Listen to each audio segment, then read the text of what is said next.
dar la palabra a Sandra Nancy Mancilla. Ella es laica argentina, profesora de teología por la Pontificia Universidad Católica Argentina, con especializaciones en estudios bíblicos y en estudios de género, UBA-UNAM. También tiene estudios en gestión educativa en Flaxo y en gobierno y gestión de organizaciones sociales de UDESA. Asume su teología desde un punto de vista feminista y se enfoca en el estudio de la Biblia. Se desempeña como docente teológica en diversas instituciones y colabora especialmente en la formación de promotores bíblicos y agentes de pastoral, y asesora y anima espacios de lectura popular de la Biblia desde las mujeres. Ha diseñado y coordinado proyectos en los ámbitos de la educación popular, los estudios de género y la formación de formadores. Ha integrado la coordinación continental de Revilac, el colectivo editorial de la revista de interpretación bíblica latinoamericana, la red ecuménica de organizaciones sociales a nivel latinoamericano. Es miembro permanente de la Asamblea por la Comunidad Teológica Rajab de Oikosnet, América Latina, el Instituto de Estudios y Acciones Sociales IDEAS, el Espacio de Teología de Mujeres en Argentina, Teologanda y del Espacio Ecuménico. Además, es miembro fundadora del Grupo Ecuménico de Teólogas del Río de la Plata e integrante de la Asociación Civil Memoria de Mujeres, la Comunidad Teológica Rajab de Argentina y el equipo de Género y Biblia. Te paso la palabra. ¡Qué currículum que tenés, no, Sandra! Tengo como 80 años yo. Bueno, la edad no te la pusimos. Bueno, es lo que voy haciendo con muchos otros, como con Gaby, que compartimos un montón de esas cosas, también con compañeras del colectivo Pichi Messenger. Bueno, y acá hoy nos encontramos con otra compañera que seguramente algo vamos a hacer. Bueno, de todo eso, por suerte estoy jubilada ya de este año, de la docencia. ¿Se escucha? Sí. Bueno, estoy jubilada. Este año fue un año, el primer año de habitar de otro modo, ¿no? Todas estas cosas y de hacer un balance también, ¿no? Aportar desde otra mirada, quizá comprometida con otros, no sé, con otros intereses, quizá, ¿no? Ya menos institucionales, ¿no? Entonces, esto que preparé para hoy tiene que ver con eso, ¿no? Con volver a mis raíces, al lugar que me sostuvo también para hacer todo eso, ¿no? Que fueron mi familia, mis padres, mis hijas. Yo soy mamá de 2 hijas también, y mi comunidad, ¿no? Que son básicamente mis compañeros de vida, amigos y hermanos de todo, de las aventuras teológicas. Entonces, me venía eso, ¿no? Para pensar esto que quería compartirles hoy. Y un poco también, bueno, mi biografía teológica, ¿no? Que es de donde surge todo esto. Yo llegué a la Biblia como una joven que lee libros, como a la literatura, ¿no? O sea, yo reconozco que no tenía fe cuando leía la Biblia, la leía simplemente, ¿no? Tenía mucha curiosidad por esos textos que aparecían ahí, esa forma de escribir. Bueno, junto con la Biblia leía un montón de otras cosas, ¿no? O sea que iba y venía también. Pero eso de las narrativas, los imaginarios, de textos tan antiguos, siempre me había llamado la atención. Y me interesaba eso como fenómeno cultural, diríamos hoy, ¿no? Más que histórico o como religioso, ¿no? Sobre todo, bueno, eso que construyen los lenguajes, ¿no? La literatura crea mundos, ¿no? Y nos hace vivir esos mundos, ¿no? Como si fuera nuestro, como si estuviésemos ahí. Entonces creo que por ahí llegué a la Biblia.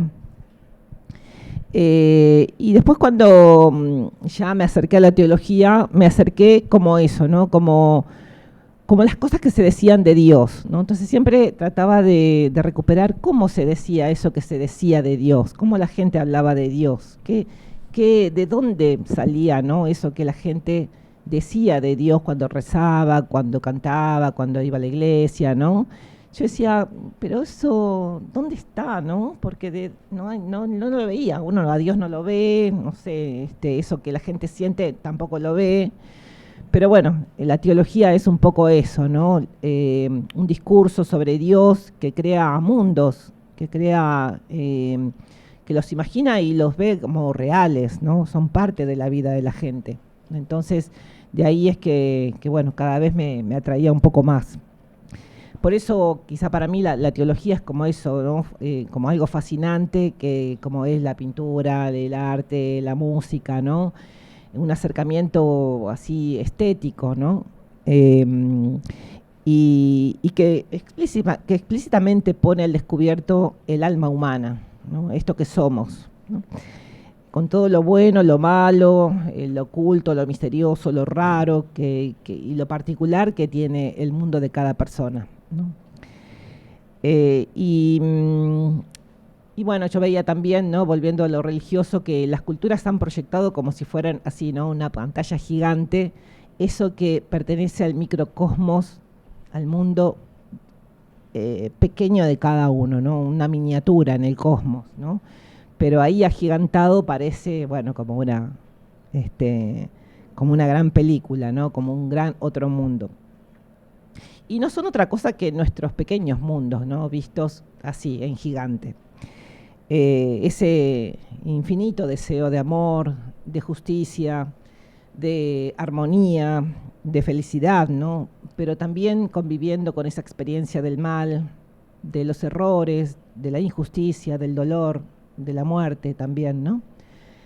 Entonces, bueno, eso en la Biblia, ¿no? Crea lenguajes como hablar del paraíso, del cielo, del infierno, de los ángeles, de la serpiente que habla, no sé, el diluvio, la Torre de Babel, un montón de cosas que aparecen ahí en la Biblia, que son ficciones literarias, ¿no? Pero que nos hablan de los mundos que tenemos adentro, ¿no? Y para mí la profecía surge de ahí, ¿no? Ahí vamos. Ahí está la profecía y la profecía está en nosotros entonces, ¿no? Como esa capacidad humana de sacudir un poco cada tanto la pantalla y vernos cara a cara, ¿no? Vernos cuerpo a cuerpo, ¿no? Quitarnos las máscaras, decir las cosas como son, ir a la realidad, ¿no? Salirnos un poco de esa ficción, de esa película y decirnos el hoy, ¿no? Las profecías tienen eso, la profecía nos desenmascara, ¿no? Nos dice las cosas a veces con dolor, ¿no? Y con urgencia sobre todo, ¿no? Porque el profeta cuando aparece siempre dice el tiempo se ha cumplido, ¿no? Es ahora y es todo, ¿no? El tiempo se ha cumplido, es hoy, ¿no? Para el profeta no hay mucha zaraza, digamos, ¿no? de cuestiones de allá, de cuentos del pasado, ¿no? El profeta siempre habla al presente, ¿no? Como me acordaba, ¿no? De Juan el Bautista, que es como el estereotipo del profeta, que le manda en la cárcel Juan y manda a preguntar, ¿no? A Jesús si era él el que tenía que venir, y Jesús le contesta con un hoy también, ¿no? Le dice esto: vayan y díganle a Juan lo que han visto y oído.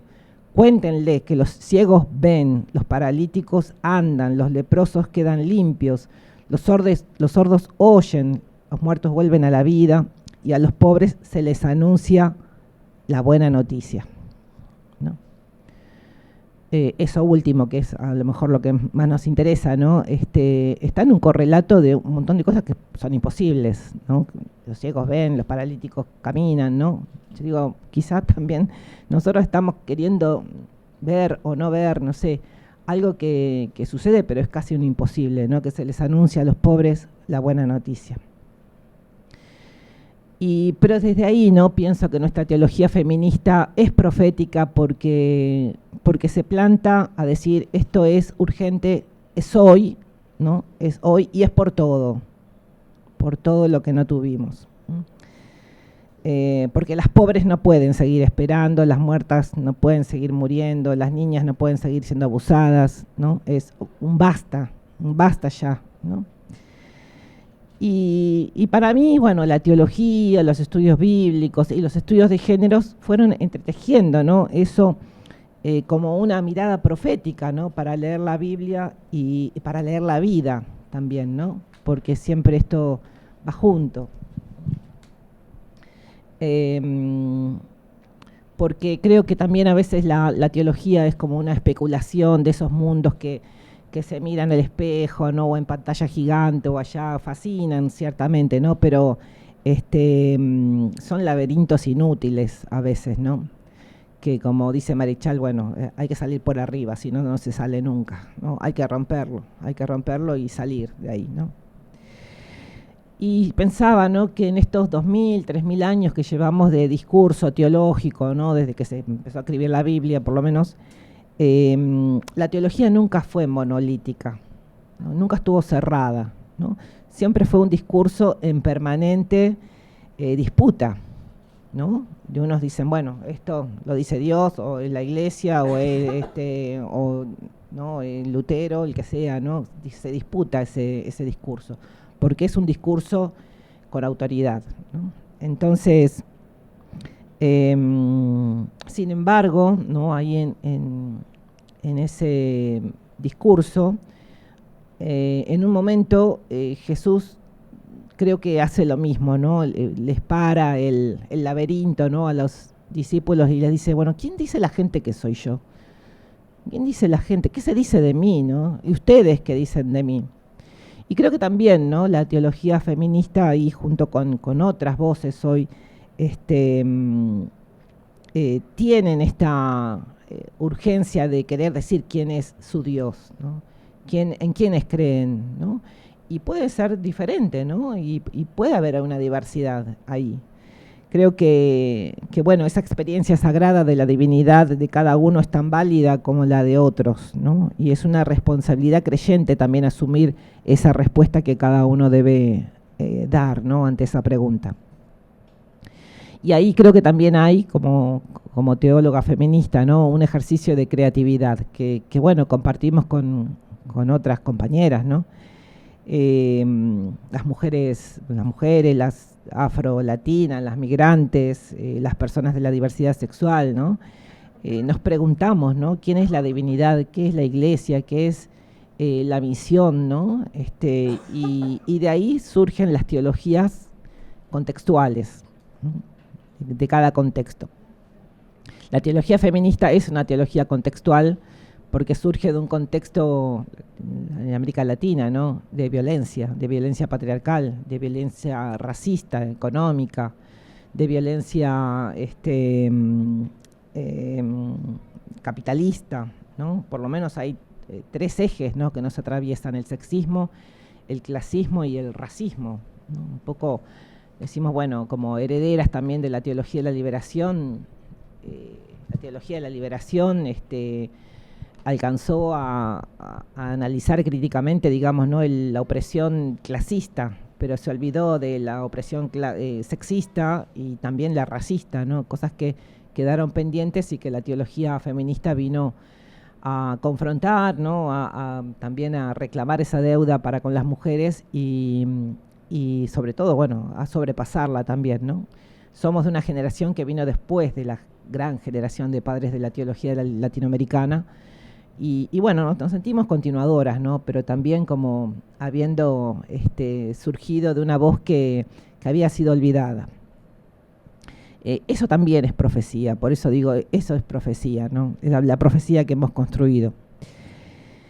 Y pensando ya en una pregunta que me mandaron, decía, bueno, desde un texto bíblico, ¿no? Yo pensaba, bueno, muchos textos, pero un texto profético que en clave feminista que se me ocurría, sobre todo, bueno, para estos tiempos de nacimiento, ¿no?, de Navidad, como decía Gaby, uno en particular que es el de la genealogía de Jesús.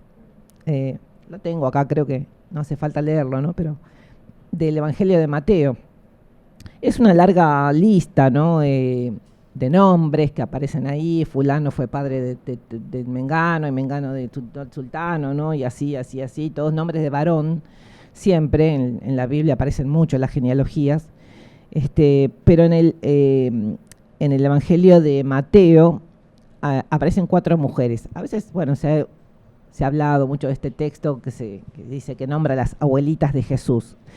Yo creo que es una caricaturización, ¿no? Eso que se dice que son las abuelitas de Jesús. Son mucho más ahí, ¿no? En ese texto, que como decíamos, ¿no? Es una memoria en disputa ahí, ¿no? Que surge y se hace realidad, ¿no? En el texto.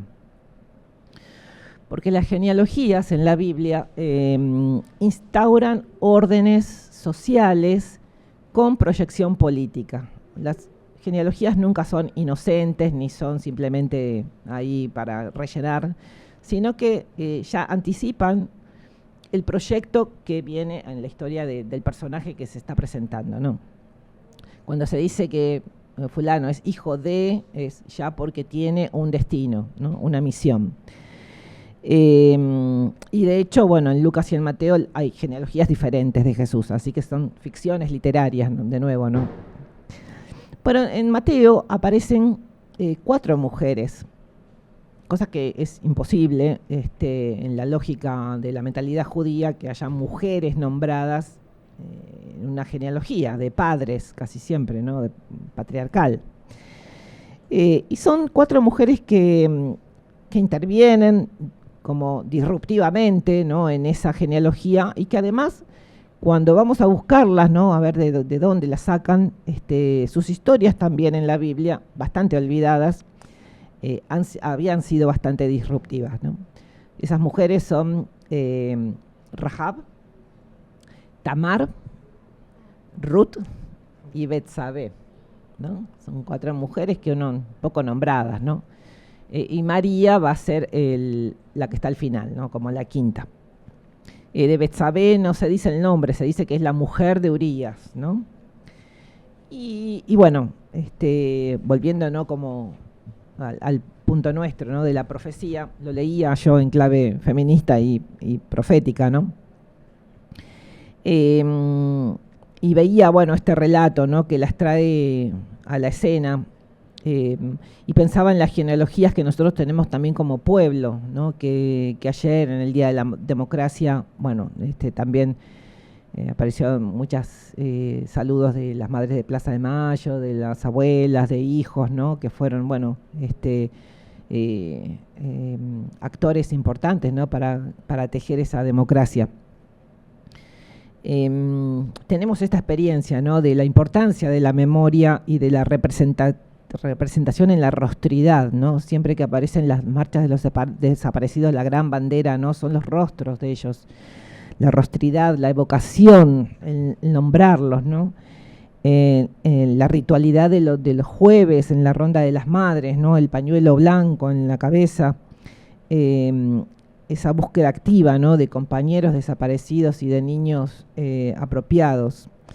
La memoria siempre es una provocación profética, ¿no? Y las genealogías lo son mucho más, porque cuando hay ausencias en una genealogía, hay una línea familiar, social y política rota, con agujeros, con ausencias. Las madres, las abuelas nuestras apelan a ese orden instaurado por el patriarcado, ¿no? Con el mandato de la maternidad, del cuidado de sus hijos, ¿no? Pero lo hacen invirtiéndolo, ¿no? En un reclamo de justicia y de reparación de esas ausencias, ¿no? Bueno, en este texto de la genealogía de Jesús, con estas mujeres que aparecen, también hay un reclamo de ese derecho a ser restituidas a una genealogía de salvación, ¿no? Y eso esperamos las mujeres, eso construimos con nuestra teología feminista, ¿no? Ser restituidas a la historia que nos fue negada. Por eso veo en estos nombres una irrupción de justicia de género, ¿no? Pero bueno, fue a veces también una justicia que fue reducida a veces a ese mandato, ¿no? de poder ser madres cuando no podían, ¿no? Se han tergiversado bastante, ¿no? Estos textos. Por eso también voy a decir 2 cositas de cada una, ¿no? Pero bueno, aparecen en la genealogía de Jesús, ¿no? Y veo ahí también que hay en sus historias una comunidad, que es la comunidad de Mateo, ¿no? Disputando el sentido de una memoria profética para hablar de Jesús, ¿no? Cuando van a comenzar su evangelio, antes de contar la historia de Jesús, hay una disputa en el sentido de quién es Jesús, ¿no? Y qué tipo de Mesías es, qué tipo de profeta, ¿no? Y ahí hay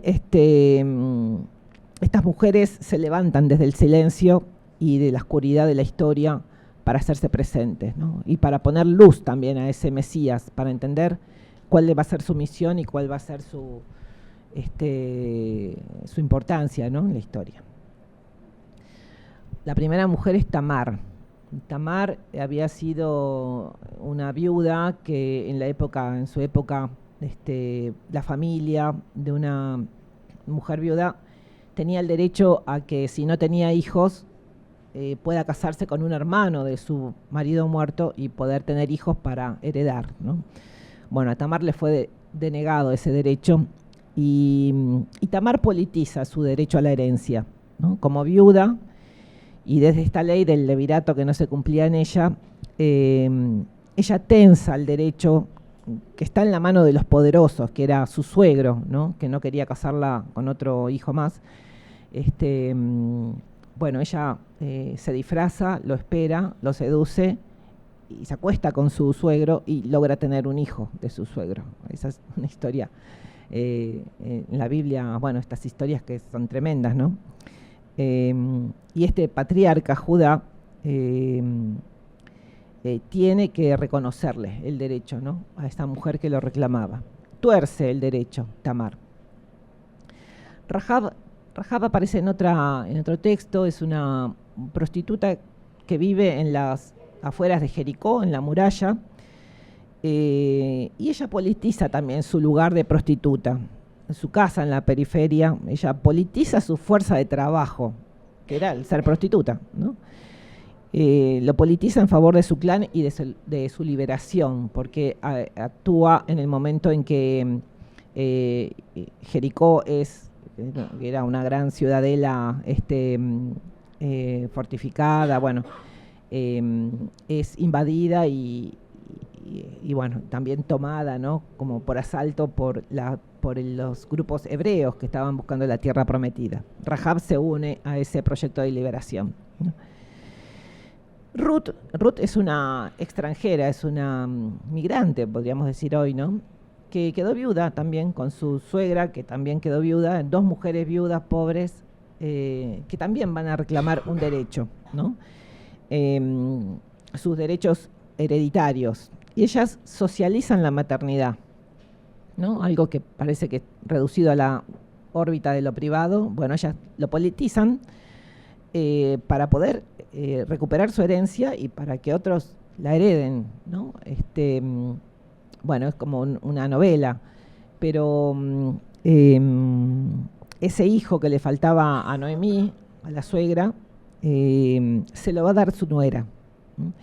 La novela transcurre en que, bueno, la nuera se vuelve a casar, tiene un hijo, se casa con un pariente de su suegra, cosa que también cierra el círculo de la herencia familiar, que se recupera con ese casamiento.